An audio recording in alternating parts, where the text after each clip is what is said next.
Okay, so you shared this really interesting paper with us. It's called How Does Cognitive Load Interact with Self-Regulated Learning? A Dynamic and Integrative Model. That's the way he is, by Ting Ting Wang and Suzanne P. LaJoy. It's from Educational Psychology Review. Right. And for this deep dive, we really want to unpack that interaction, cognitive load and self-regulated learning, how they play together. Exactly. The goal is basically to give everyone a shortcut to the key ideas, what it means for how we actually learn, without needing the PhD to decode it. Yeah, cut through the jargon. Yeah. So maybe let's start with the basics. What are these two concepts, cognitive load or CL? Sure. So cognitive load, um, fundamentally, it's the mental effort required to process information. Your brain's working memory capacity being used. Mental effort. But the article says it's not just one thing, right? It's got layers. Precisely. It has Yeah. different dimensions. Think of it like different types of mental work happening at the same time. And the other big piece is self-regulated learning, SRL. What's the gist there? SRL is all about how learners actively manage their own learning. It's about taking control, planning, monitoring, adjusting strategies. You're not just passive. Gotcha. So one is about the mental effort involved. The other is how we steer the ship, basically. That's a good way to put it. And understanding how they connect, well, that's crucial for effective learning. It might explain some of those aha moments, or even why sometimes learning feels like hitting a wall. Okay, let's dig into cognitive load first then. You said dimensions. Yeah, the article breaks it down, building on established theory. First up is intrinsic load. Intrinsic, so internal. Kind of, it's the load that's inherent to the material itself. Mm-hmm. Just how complex is the information you're trying to learn. Some topics are just naturally harder, have more interacting elements. Like learning quantum physics versus, I don't know, basic arithmetic. The physics just is more complex intrinsically. Exactly, that's intrinsic load. Then you've got extraneous load. Extraneous sounds like extra unnecessary stuff. That's exactly what it is. It's the load imposed by things not essential to the learning itself. Think confusing instructions, a really cluttered textbook layout, a noisy environment. So it's the stuff that makes learning harder but doesn't actually help you understand the core concept? Precisely. It's wasted mental effort, essentially, that gets in the way. Okay, intrinsic extraneous. What's the third one? That would be germane load. And this one's actually considered the productive type of load. Productive, how so? Germane load is the mental effort you spend actively processing the information, making connections, building understanding, integrating it with what you already know.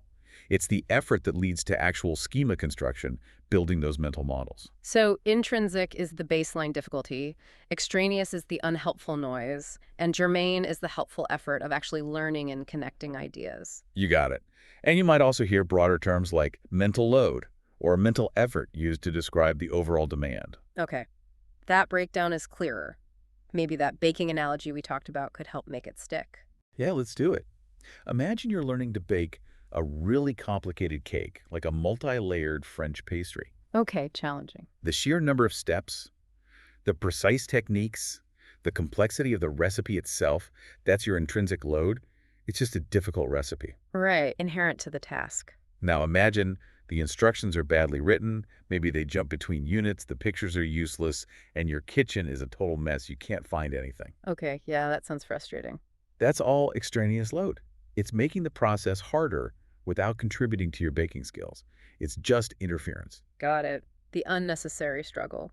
So where does germane load fit in? Germane load is when you're actively thinking, okay, why do I need to fold the egg whites in this way? Or how does chilling the dough affect the final texture? You're engaging with the principles, understanding the why, not just following steps. So you're building a deeper understanding of baking itself. That makes sense. Exactly. That's the effort that actually makes you a better baker in the long run. Okay, great analogy. So that's cognitive load unpacked a bit. What about the other side, self-regulated learning? How does the article frame SRL? It frames SRL based heavily on information processing theory. The key idea is that learning isn't static. It's dynamic. You're constantly adjusting. Dynamic, meaning it changes over time as you learn. Yes, precisely. Hmm. And a big part of that is what the article calls monitoring control cycles. Monitoring and control, Yeah. like checking in and steering. Kind of. You're constantly monitoring your understanding. Am I getting this? Mm-hmm. Does this make sense? And then based on that monitoring, you exert control. You Yep. adjust your strategies. So if I realize I'm totally lost reading a chapter, I might decide to go back and reread the introduction or maybe look for a video explanation. That's the control part. Exactly. That's you actively regulating your learning based on your monitoring. It's a continuous feedback loop. Makes sense. The article also mentioned conscious versus unconscious SRL. Yeah, that's an interesting point. Some self-regulation is very deliberate, very conscious, like setting specific study goals or choosing a particular note-taking method. Right, stuff you actively decide to do. But as you become more expert in an area, some aspects of SRL can become more automatic, almost unconscious. Yeah. Think of an experienced musician's sight reading. They're still monitoring and adjusting, but a lot of it happens very quickly, very intuitively. So it becomes almost second nature with expertise. You don't have to consciously think through every single micro adjustment. Right. Your brain frees up some capacity because the regulation process itself becomes more efficient. Okay, so we have these different types of cognitive load and this dynamic, active process of self-regulated learning. Now, for the main event, how do they actually interact? The article lays out 5 key propositions. It does. It tries to formally state the relationships. Let's take them one by one. Proposition 1 says, conscious SRL induces additional metacognitive load. What does that mean in plain English? It basically means thinking about your learning takes mental effort. When you're consciously planning, monitoring your understanding, evaluating your strategies, that's metacognition, thinking about thinking. And doing that adds its own layer of load on top of the load from just learning the material itself. Ah, so the act of managing your learning uses up some of your limited mental bandwidth. Exactly.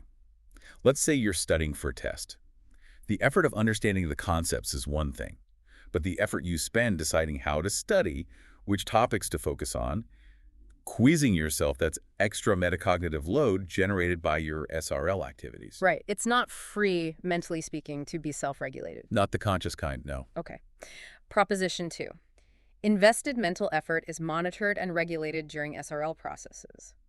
This sounds related to the monitoring cycle. It is. It means we're usually aware at some level of how hard we're working mentally, Maybe. how much effort we're putting in. Like you feel it when you're really struggling with something complex. Right.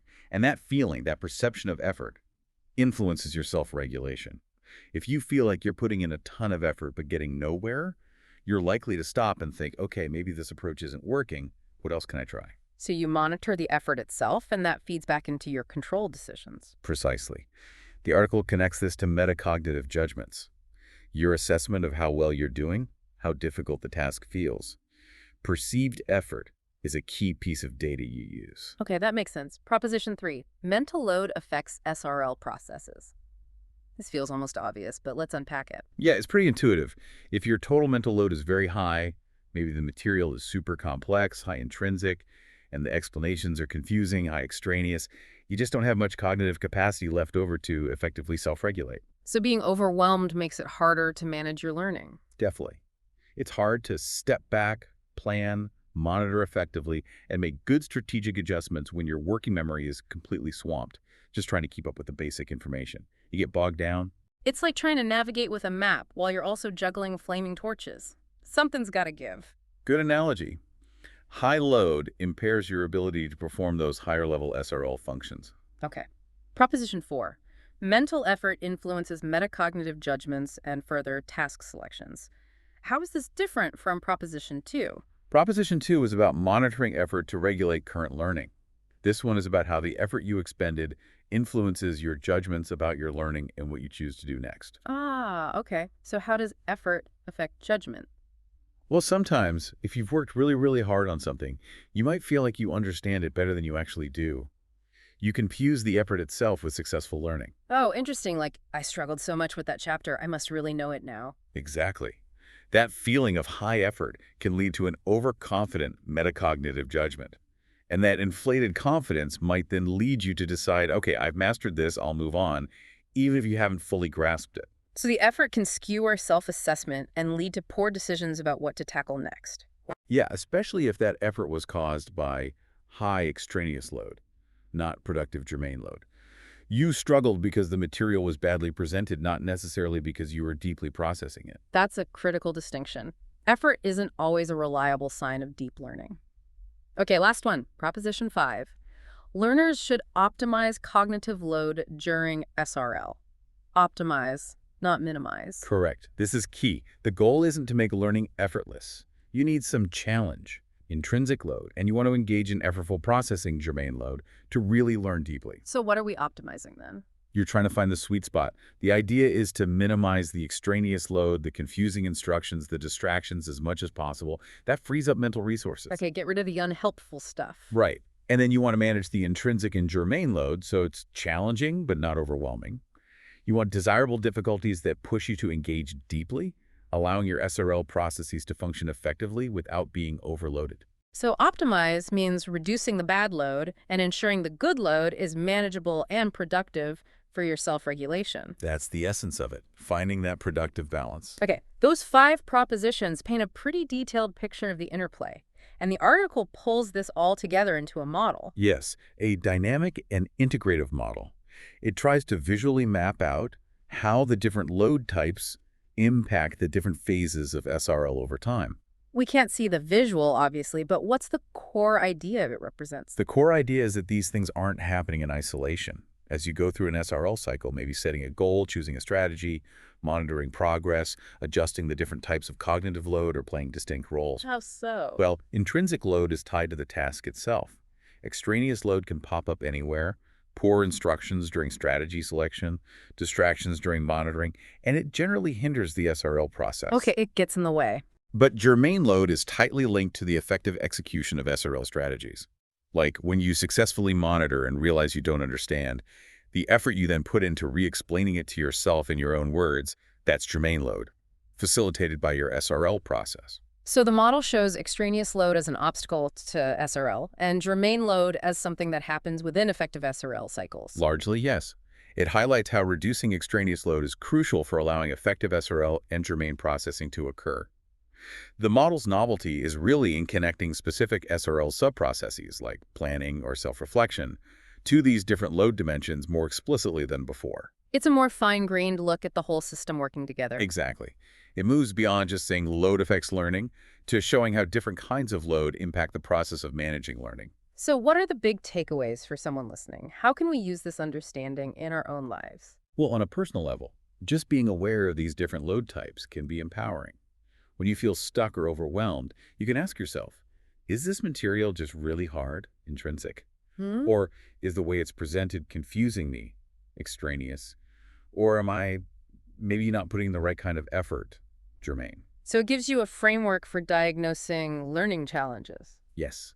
And if you identify significant extraneous load, maybe your study space is chaotic or the textbook is terrible, you can take active steps to reduce it. Find a better resource, tidy your desk, use noise-canceling headphones, things that free up mental space. Right, actively managing the environment and resources to cut down on that bad load. Exactly. And the article also points out implications for designing better learning tools. Like educational technology. Yeah, things like intelligent tutoring systems or adaptive learning platforms.